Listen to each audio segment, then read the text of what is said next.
केशव नगर राज्य के एक छोटे से गांव में हरिराम नाम का एक सीधा साधा, मेहनती और ईमानदार किसान अपनी पत्नी के साथ खेत में बैठा हुआ था। देखना, हमारी फसल इस साल बहुत अच्छी होगी। हाँ, क्योंकि मेरी मेहनत के साथ साथ मेरे खेत की जमीन पर तुम्हारी मेहनत का पसीना भी शामिल है अर्चना। हाँ।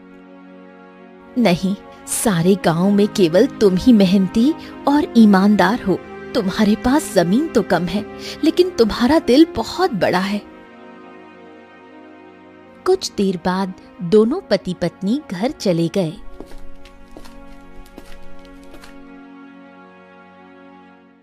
मैं तुम्हें एक बात बताना तो भूल ही गई, घर में लकड़ियां खत्म हो गई हैं। अरे चिंता मत करो, मैं कल सुबह सबसे पहले जंगल में लकड़ियां काटने के लिए ही चला जाऊंगा। ठीक है ना, ले आऊंगा। चलो अब।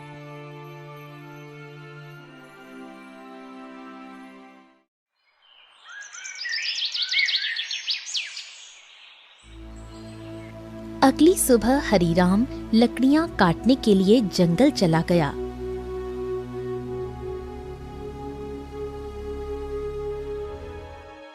हरिराम एक पेड़ पर कुल्हाड़ी चलाने ही वाला था कि तभी उसने देखा झाड़ियों में एक घायल बंदर करहा रहा था।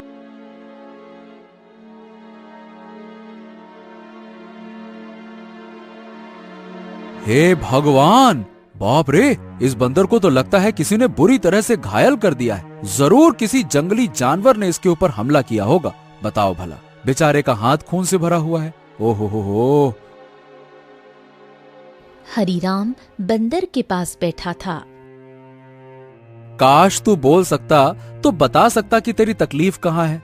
फिलहाल तो तेरे हाथ में खून दिख रहा है, लेकिन जिस तरह से तू दर्द से तड़प रहा है ना, बाप रे, तकलीफ तो कहीं और ही है। उसी समय वहां एक साधु आ पहुंचा। कौन हो तुम और बंदर से क्या बातें कर रहे हो? प्रणाम साधु महाराज, मैं तो बस लकड़ियां काटने के लिए जंगल में आया था। इस घायल बंदर को देखा तो इसके ऊपर तरस आ गया।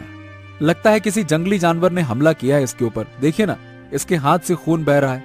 लेकिन जिस तरह ये दर्द से तड़प रहा है, मुझे तो लगता है कि इसे कहीं और ही तकलीफ है। बहुत कम इंसान होते हैं जिनके मन में जानवरों के प्रति इंसानियत होती है। रुको रुको रुको। ओम। इतना बोलकर साधु मंत्र पढ़ने लगा। अचानक रंग बिरंगी किरणों से बंदर का जख्म सही हो गया। हाँ, अब ये बंदर तुम्हें बता सकता है कि इसकी तकलीफ कहाँ है। इतना बोलकर साधु वहां से चला गया। बंदर उठकर खड़ा हो गया। मेरे कंधे में बहुत दर्द हो रहा था। हाँ, अब अच्छा लग रहा है। एक शेर ने मुझ पर हमला किया। मैं बचने के लिए दूसरे पेड़ में कूदा। शेर का पंजा मेरे हाथ में लगा और मेरा हाथ घायल हो गया। मैं पेड़ ही नहीं पकड़ पाया और मैं जैसे ही नीचे गिरा, बाप रे बाप, मेरे कंधे में बहुत चोट लग गई थी।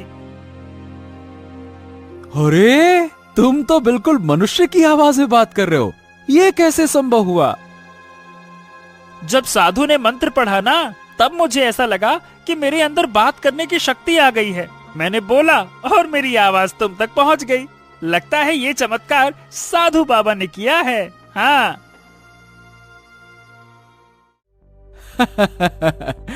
अच्छा ये बताओ, तुम मेरे घर पे चलोगे?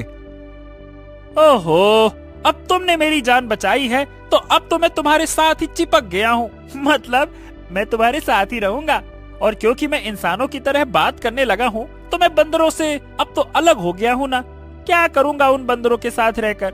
अब तुमसे बातें करूंगा जी भर के। चलो, तुम मेरा कोई अलग नाम भी रख सकते हो। बताओ बताओ, मेरा क्या नाम रखोगे? बड़े मजे की बातें करते हो तुम। चलो ठीक है, मैं तुम्हें आज से गोलू कह के पुकारूंगा। क्यों, कैसा नाम है? अच्छा नाम है ना? हाँ, अच्छा नाम है। चलो चलो चलो चलो, घर चलते हैं।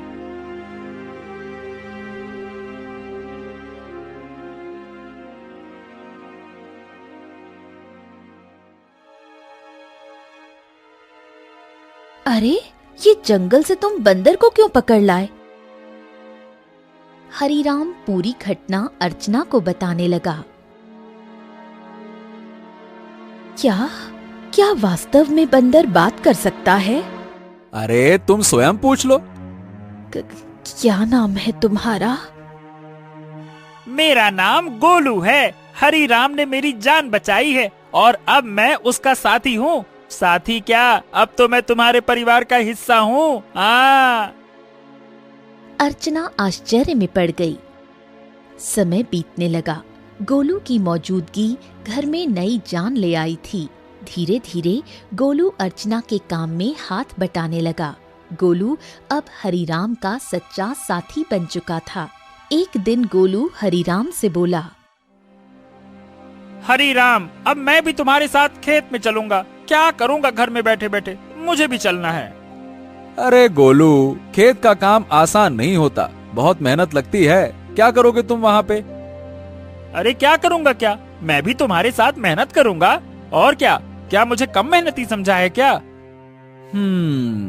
बस डर ये है कि गांव वालों ने तुम्हें बोलते हुए देख लिया ना, तो वो न जाने क्या समझेंगे। अरे पर जब मैंने तुमसे पहली बार बात की थी तो क्या तुम डरे थे क्या, बताओ? देखो गोलू, मैं दुनिया को जानता हूँ। हर कोई मेरे जैसा नहीं होता है जो तुम्हें समझ सके। ओहो, मुझे दुनिया से क्या है लेना देना, मुझे तो तुम्हारे संग है रहना। मेरा मतलब ये है कि मुझे बस तुमसे मतलब है, क्योंकि मैं तुम्हारा साथी हूँ। हरीराम मुस्कुराया और अगले दिन गोलू को साथ लेकर खेत चला गया। कुछ ही दिनों में गोलू ने खेती की हर बात सीख ली। अब वो हरीराम का सच्चा मददगार बन गया था।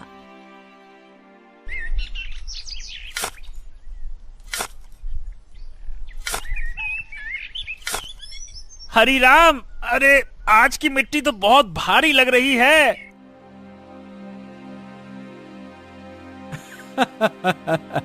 गोलू, अब तो तू पक्का किसान बन गया है। मिट्टी का भी फर्क समझने लगा है।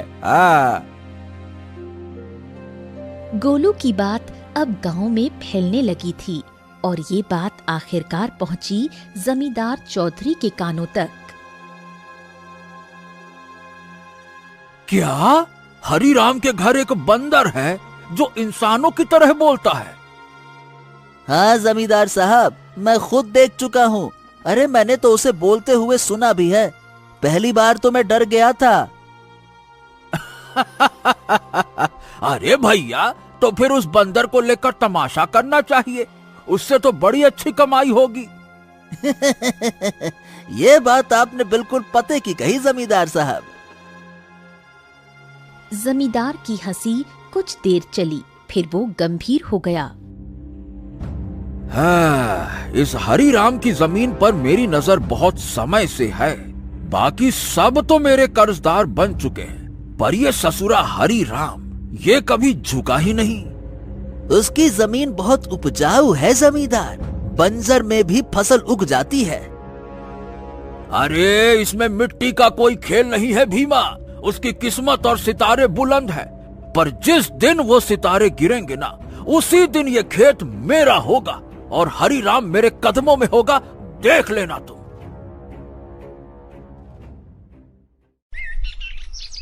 समय ऐसे ही बीतने लगा। एक दिन हरीराम और गोलू जब खेत से घर लौटे तो आंगन में बैठी अर्चना को देखकर दोनों के चेहरे पर चिंता की रेखाएं खिंच गईं। अरे अर्चना, क्या हुआ? ये कैसी खांसी है?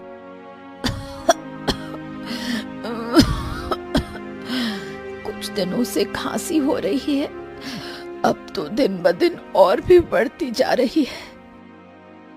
हरीराम, इसे नजरअंदाज मत करो, किसी अच्छे वैद्य को तुरंत बुलाना चाहिए।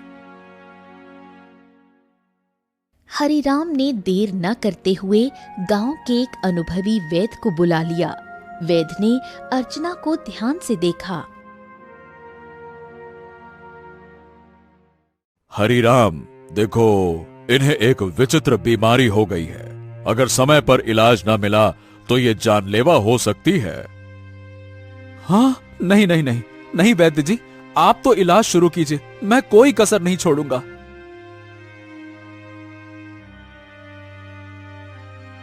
उस दिन से हरिराम का सारा धन अपनी पत्नी के इलाज में लगने लगा।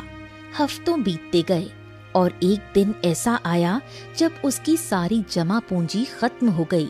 उस दिन हरिराम घर पर अकेला बैठा था।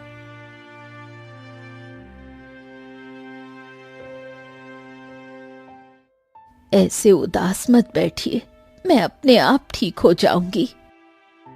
ऐसा ऐसा मत कहो अर्चना, मैं तुम्हें इस हालत में नहीं देख सकता। तो अब क्या करोगे? जो कुछ था सब तो मेरे इलाज में लगा दिया। अब तो बीज खरीदने तक के पैसे नहीं बचे। हरिराम सिर झुकाए बैठा था। तभी गोलू तेजी से दौड़ता हुआ आया। हरिराम, हिम्मत मत हारो। तुम्हारे 2 भाई इस गांव में रहते हैं और तुमसे ज्यादा धनी भी हैं। उनसे मदद क्यों नहीं मांगते हो, हैं? हरिराम को ये बात ठीक लगी। उसी शाम वो गोलू को साथ लेकर अपने बड़े भाई केशव के घर गया। ओहो हो हरि राम, क्यों भाई, आज हमारे घर का रास्ता कैसे भूल गए हैं? भैया, अर्चना की बीमारी के बारे में तो अब गांव में सब जानते हैं। मैंने जो कुछ कमाया सब इलाज में लग गया। अब कुछ धन की जरूरत है भैया। तुम तो जानते हो मेरी फसल इस बार खराब हुई है। अब खुद मुझे उधारी लेना पड़ रहा है तो मैं तुम्हें कहां से दूं? हरिराम कुछ नहीं बोला, सिर झुकाकर बाहर निकल आया।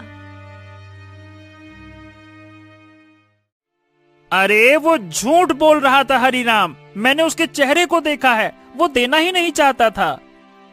हाँ जानता हूँ रे गोलू, पर चलो एक और भाई है, उनसे मिलते हैं, चलो। अब दोनों बिरजू के घर पहुंचे। बिरजू ने दरवाजा खोला और हरिराम को देखकर चौंक गया। ओ हरिराम, आज भाई की याद कैसे आ गई? भैया भैया, मेरी पत्नी अर्चना बहुत बीमार है, थोड़ा सा धन चाहिए इलाज के लिए। क्या? अरे बंटवारे में वैसे भी तुझे ज्यादा जमीन मिल गई थी, उसे बेच नहीं देता? मेरे पास धन का पेड़ लगा है क्या जो मांगने चला आया? झूठ मत बोलो भैया, सच तो यह है कि तुमने और केशव भैया ने मेरे हिस्से की जमीन भी दबा ली थी। मुझे 6 बीघा जमीन मिलनी थी, बस 2 बीघा मिली है, 2 बीघा। अरे निकल जा यहाँ से, अगर कर्ज लेना है तो जमींदार के पास जा, मुंह उठा के चले आते, भाग यहाँ से।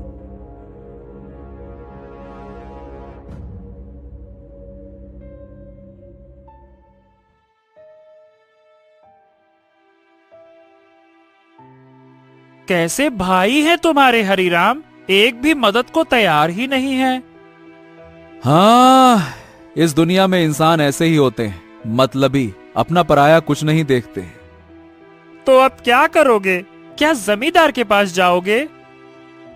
हाँ, मजबूरी है गोलू, मैं नहीं जाना चाहता था, इसीलिए तुम्हारे कहने पे भाइयों के पास गया। अब तुम ही बताओ, मेरे पास और क्या रास्ता बचा है, बताओ।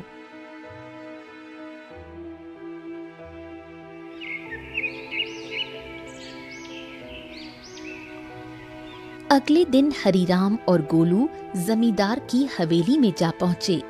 उम्मीद उसे कम थी, मगर अपनी पत्नी की खातिर उसने खुद को झुका दिया था। मैं जानता था हरिराम, एक न एक दिन तू चलकर मेरी हवेली में जरूर आएगा भैया। आपने बिल्कुल सही कहा था मालिक, जब तक इसकी किस्मत चमक रही थी तब तक बहुत अकड़ में चलता था। अब देखो कैसा मुरझाया मुरझाया सा खड़ा है। ए जमींदार, तुम्हें किसी की हालत का मजाक उड़ाने का हक नहीं है। लोग तुम्हारा सम्मान करते हैं, तुम्हें भी दूसरों का सम्मान करना चाहिए, समझे? ए बदरवा, बकवास बंद कर। तू इंसानों की तरह बोलता है, इसका मतलब ये नहीं है कि तू इंसान बन गया है, समझा? हाँ भैया हरिराम, बताओ बताओ क्यों आए हो? क्या बताएं, आपको तो सब पता है, मेरी पत्नी बीमार है, सारा धन इलाज में चला गया, कुछ धन की आवश्यकता है। अच्छा, धन चाहिए तो भैया मेरी शर्तें सुन लो। ब्याज 50% और बदले में कुछ गिरवी रखना होगा। हाँ, मेरे पास कुछ बचा है क्या जो गिरवी रखूं? जो सोने के आभूषण थे वो भी इलाज में बिक चुके हैं। अरे है ना, क्यों नहीं है? तेरे पास 2 बीघा जमीन है, भैया उसे गिरवी रखो। वक्त पर कर्ज चुकाएगा तो जमीन तेरी वरना मेरी, सीधा हिसाब। बोलो भैया। हरीराम सोच में पड़ गया। उसे अपनी पत्नी का जीवन बचाना था, मगर कीमत बहुत बड़ी थी।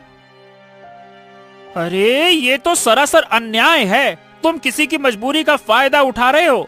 ऐसे तो हरीराम कभी कर्ज ही नहीं चुका पाएगा। ए हरीराम, पहले तो तू इस अपने पालतू बोलने वाले बंदर को ले जा यहाँ से, नहीं तो मेरा मन बदल गया तो हो गया तेरा काम। जब से आया है पटर पटर पटर पटर। चुप कर। हरीराम चलो मेरे साथ, ये कर्ज मत लो, चलो। गोलू, मेरे पास अब और कोई चारा नहीं है। अरे तुम बस चलो तो, मैं तुम्हारी मदद करूंगा ना। हाँ चलो मेरे साथ। हरीराम गोलू के साथ चला गया। हवेली के भीतर जमींदार और भीमा गुस्से से खौल रहे थे। ए मालिक, हरीराम तो हाथ से निकल गया। अरे चिंता मत कर बेटा, मजबूरी उसे फिर लौट आएगी। कितना दूर जाएगा वो?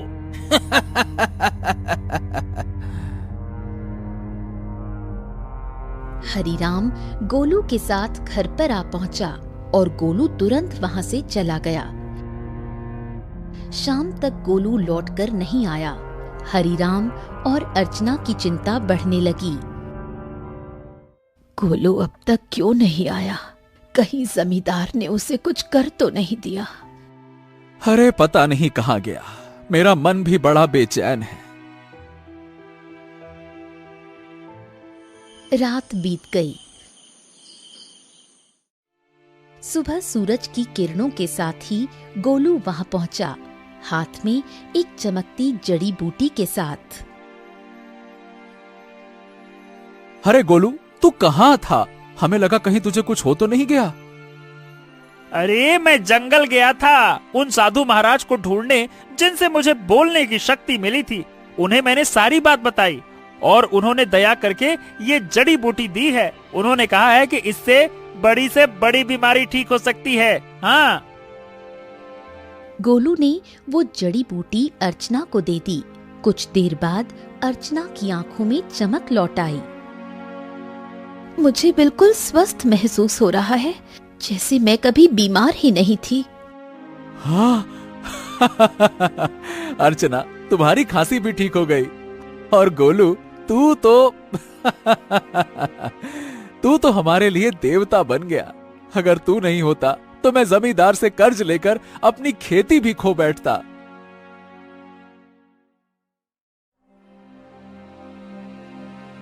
हाँ, अब मेरी पत्नी तो ठीक है, लेकिन खेत में बीज डालने के पैसे तक नहीं बचे। मैं जानता था कि अर्चना के ठीक होने के बाद तुम्हें बीज की जरूरत पड़ेगी, इसीलिए मैं साधु महाराज से बीज भी लेकर आया हूँ। हाँ, ये देखो। क्या बीज? हाँ, उन्होंने ये चमत्कारी बीज दिए हैं। अब देखो, अगर तुम इन्हें अपने खेत में बो दोगे तो ऐसी फसल उगेगी जो पूरे राज्य में किसी ने नहीं उगाई होगी, और सबसे पहले तुम्हारी फसल ही तैयार होगी। हाँ, मजा आ गया ना? इतनी जल्दी? हाँ, लेकिन एक शर्त भी दी है साधु महाराज ने। जब तुम्हारा समय अच्छा हो जाए तब तुम उन लोगों की मदद करना जो जमींदार के कर्ज में दबे हुए हैं। अरे मित्र गोलू, गोलू गोलू गोलू, तू मेरा सच्चा साथी निकला। हम दोनों मिलकर अच्छे से खेत में फसल बोएंगे। चल मेरे भाई।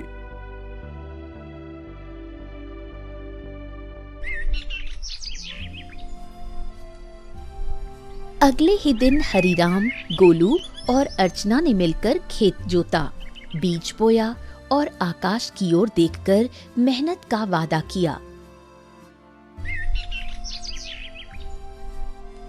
कुछ ही दिनों में हरिराम के खेत में ऐसी फसल लहराई जैसे किसी ने पहले कभी नहीं देखी थी।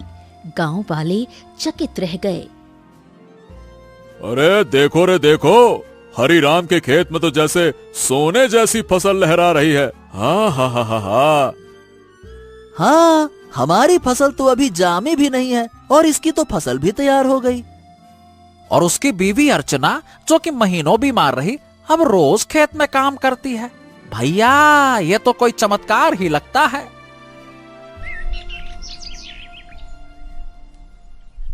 कुछ दिनों बाद हरिराम की किस्मत बदल गई। चमत्कारी फसल ने उसे गांव का सबसे सफल किसान बना दिया। बाजार में उसके नाम की चर्चा फैल गई। हरि राम, जपो राम नाम, बन गया तू धनवान। जो सोचा था वो हो गया सच। हाँ, वाकई में सच तो हो गया। लेकिन अब बारी है गोलू वादा निभाने की, उन सब की मदद करने की जो जमींदार के कर्ज में डूबे हैं। हाँ बिल्कुल, चलो आज से ही शुरुआत करते हैं। अपने गांव का बिंदेसर का खेत सबसे पहले छुड़ाते हैं। चलो।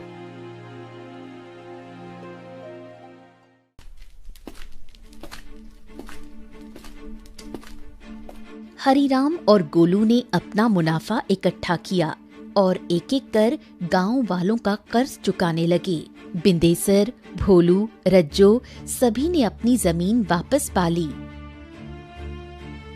हरिराम भैया, आज आपने हमें नया जीवन दे दिया। सही बताओ, बिल्कुल, बहुत बहुत धन्यवाद। गांव में खुशी लौटने लगी, लेकिन जमींदार के चेहरे पर उदासी छा गई। ये सब देखकर जमींदार गुस्से से अपने साथी भीमा से बोला, हाँ, ए भीमा, तू देख रहा है ना कि क्या हो रहा है? हाँ मालिक, हरिराम ने सबके कर्जे चुकाने शुरू कर दिए हैं। अगर यही चलता रहा तो एक दिन तो मेरी जमींदारी ही खत्म हो जाएगी और मेरा दबदबा भी खत्म हो जाएगा। आप तो आदेश दीजिए मालिक की करना क्या है। अब बहुत हो गया भीमा। अगर ये हरिराम ऐसे ही सबकी जमीन छुड़वाता रहा तो मेरा क्या बचेगा? मेरा दबदबा, मेरी हवेली है। अरे मालिक, आप तो बस आदेश कीजिए, कल ही उसका काम तमाम कर दूंगा। सब खेत में काम करते हैं, वही खत्म कर दूंगा। कहिए। खून जमीन पर गिरे ऐसा मारना साले को, ताकि सबके दिल में डर उतर जाए। जा, हरिराम को मिटा दे, जा।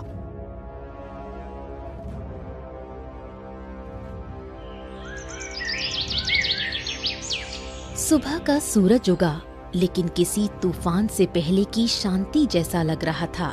हरिराम खेत में बीजों को देख रहा था, जो अब सोने जैसे चमकते दिखते थे। अरे गोलू, देख तो, ये फसल तो जैसे गाना गा रही हो। तुम्हारे हाथ की छुअन में जादू है। हाँ बिल्कुल सही कह रहे हो मित्र। इस बार की फसल सोने की फसल जैसी उगती हुई दिख रही है। वाह वाह वाह वाह वाह वाह। इतना बोलकर अचानक गोलू एक ओर हट गया। सच तो ये था कि गोलू को किसी की आहट की भनक लग चुकी थी। तभी वहां जमींदार और भीमा आ पहुंचे। भीमा के हाथ में लंबा बर्छा था। हरिराम झुका हुआ था। अब भुगतो किसान। जैसे ही भीमा ने हरिराम की ओर बर्छा फेंका, एक छलांग, एक चीख, एक वार, लेकिन हरिराम पर नहीं, गोलू पर। गोलू! नहीं नहीं नहीं, ये क्या किया तूने? तुम्हारे लिए मित्रता का मतलब सिर्फ साथ नहीं होता, कभी कभी बलिदान भी होता है। तूने मेरी जान बचाने के लिए अपनी जान दांव पर लगा दी। क्योंकि तुम मेरे साथी हो और मैं तुम्हारा।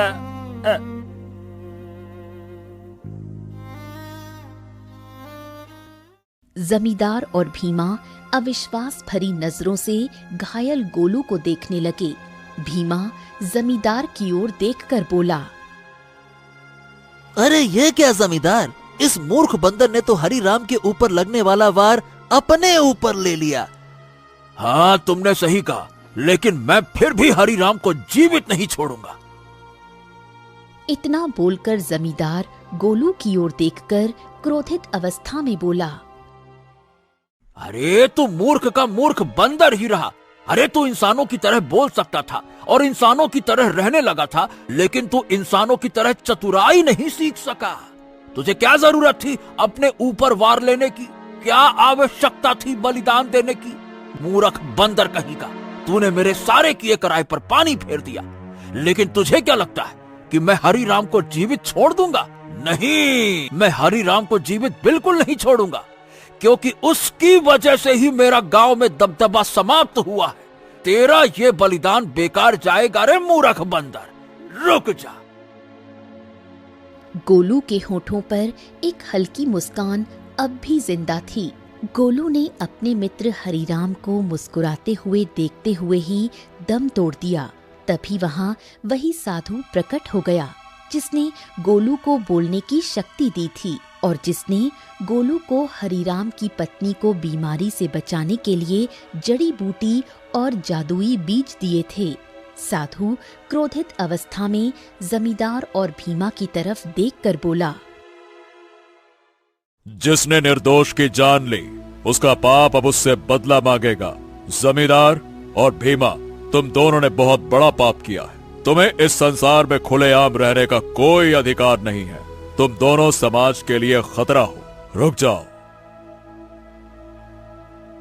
इतना बोलकर साधु की क्रोधित आंखों से रंग बिरंगी किरणें निकलकर भीमा और जमींदार के शरीर पर पड़ने लगी और अगले ही पल उनके शरीर में आग लग गई। कुछ ही देर में वो दोनों जलकर राख हो गए। गांव वाले इकट्ठा हो गए।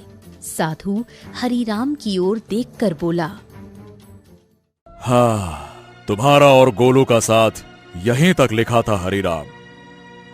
लेकिन साधु महाराज, जमींदार के साथी भीमा ने मेरे ऊपर हमला किया था, लेकिन गोलू ने उसे अपने शरीर पर ले लिया। हाँ, क्योंकि वो तुम्हारा सच्चा साथी था। जाते जाते गोलू ने अपनी मित्रता का कर्ज चुका दिया। अपने साथी को कभी नहीं भूलना हरिराम। इतना कहकर साधु रंग बिरंगी किरणों में वहां से गायब हो गया। गांव वाले नम आंखों से गोलू के बलिदान की सराहना करने लगे। अरे ये कोई साधारण बंदर नहीं था भैया, देवता था, देवता, हरिराम का सच्चा साथी। हाँ भैया, इसने अपनी जान दे दी और हम सबको बचा लिया। बहुत अच्छा बंदर था। कुछ दिनों बाद हरिराम ने नम आंखों से गोलू की याद में उसी खेत में एक पौधा लगाया जो आगे जाकर बना साथी वृक्ष। गोलू, तेरे बिना सब अधूरा लगेगा, लेकिन तू मिटा नहीं। तू हर उस फसल में है जो इस धरती से उगेगी। कभी कभी सच्चा साथी इंसान नहीं होता, वो एक जानवर हो सकता है जो बिना शर्त प्रेम करे, रक्षा करे और अगर जरूरत पड़े तो जीवन भी दे दे।